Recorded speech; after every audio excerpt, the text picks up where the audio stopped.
Bonsoir, Guillaume.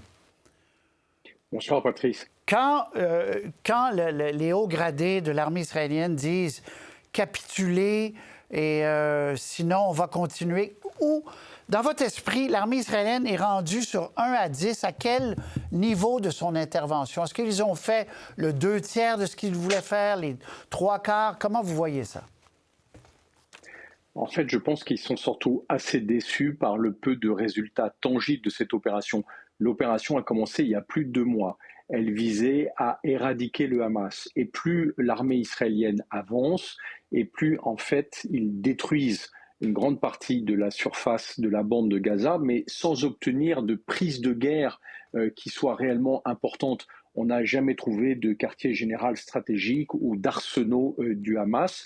Et quand aujourd'hui le ministre de la Défense dit qu'il faut absolument que les miliciens du Hamas se rendent, c'est qu'on voit bien qu'il y a un côté, il serait temps qu'on puisse afficher un résultat à cette offensive qui a fait au minimum 100 000 blessés et morts palestiniens sur la bande de Gaza et dont on pense qu'elle n'a pas touché 1/10 de miliciens du Hamas en comparaison. Donc de dire quel est le pourcentage d'avancée, en fait, il n'y en a pas vraiment parce que dans la partie nord de la bande de Gaza, les Israéliens contrôlent un peu plus de 60% maintenant de cette zone-là.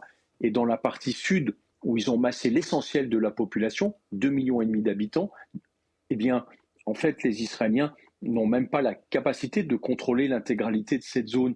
Donc, j'ai plutôt l'impression qu'ils courent après des fantômes.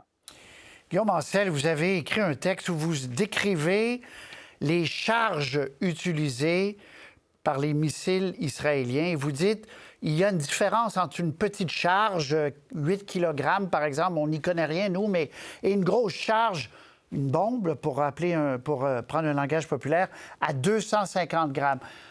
Est-ce à dire qu'Israël pourrait ou aurait pu, depuis le début, être beaucoup plus précis dans ses bombardements et a choisi des bombes qui font beaucoup plus de dommages et de victimes collatérales?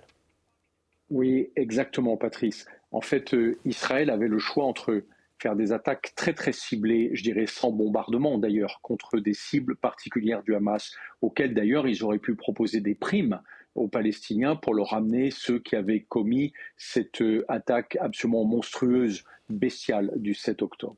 Ils avaient le choix, et s'ils savent très bien faire, de faire ce qu'on appelle des frappes chirurgicales. Je fais attention aux mots, c'est pas très précis.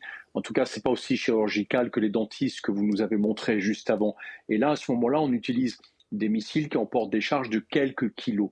Mais quand on utilise des bombes de 250 kilos qui sont 10 fois plus puissantes que ces charges, en fait, on ne cherche pas à viser quelqu'un, on cherche à détruire l'intégralité de son environnement. Et on sait que chaque fois qu'on vise une cible, une personne du Hamas, par exemple, ou un milicien du Hamas, en fait, on va tuer à peu près 10 civils autour et on va blesser entre 30 et 40 personnes. Or, c'est ça qu'a fait le choix d'Israël, pas une fois par jour, environ 400 fois par jour depuis maintenant 60 jours. Et c'est ce que vous appelez la riposte disproportionnée. En fait, c'est une doctrine employée par l'armée israélienne depuis longtemps, là. Depuis quelques années, en fait, l'armée israélienne avait théorisé cette doctrine qui consiste à dire que quand elle est en état de riposte, quand elle doit contre-attaquer, elle provoque des dégâts considérables sans rapport avec les pertes israéliennes. Les pertes israéliennes sont estimées aujourd'hui à 1500 morts. Eh bien, en fait, l'attaque israélienne a fait entre 15 et 20 fois plus de morts du côté palestinien. S'ils s'étaient attaqués à une armée, on ne pourrait pas leur reprocher. Le problème, c'est que dans ces 20 à 30 000 morts qu'ont fait les Israéliens, il y en a à peine 10% qui sont réellement des miliciens du Hamas. Et c'est là où on peut qualifier l'attaque israélienne contre la bande de Gaza de dévastatrice. C'est un carnage qu'ils commettent jusqu'ici.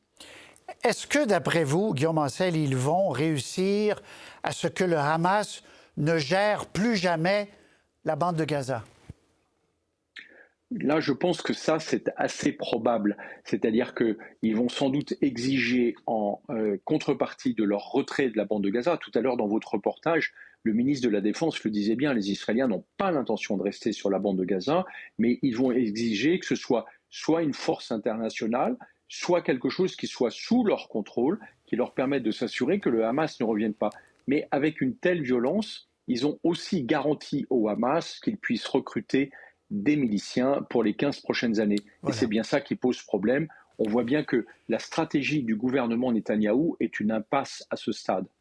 Les otages, en terminant, Guillaume Ancel, les otages, est-ce que l'armée israélienne les oublie, là? Parce qu'on ne voit plus de trêve à court terme possible. Oui, et c'est sans doute un des points les plus terribles, c'est qu'en faisant le choix de cette offensive, ce que les Israéliens appelaient les 138 otages sont devenus 138 disparus. C'est-à-dire qu'on n'a absolument plus de preuves de vie pour la moitié d'entre eux, et il est fort probable que s'il en reste entre 60 et 80 encore en vie, ce serait vraiment formidable. Guillaume Ancel, merci beaucoup. On se reparle très bientôt. Au revoir. Bonne soirée. Merci et Au bonne revoir. soirée à vous.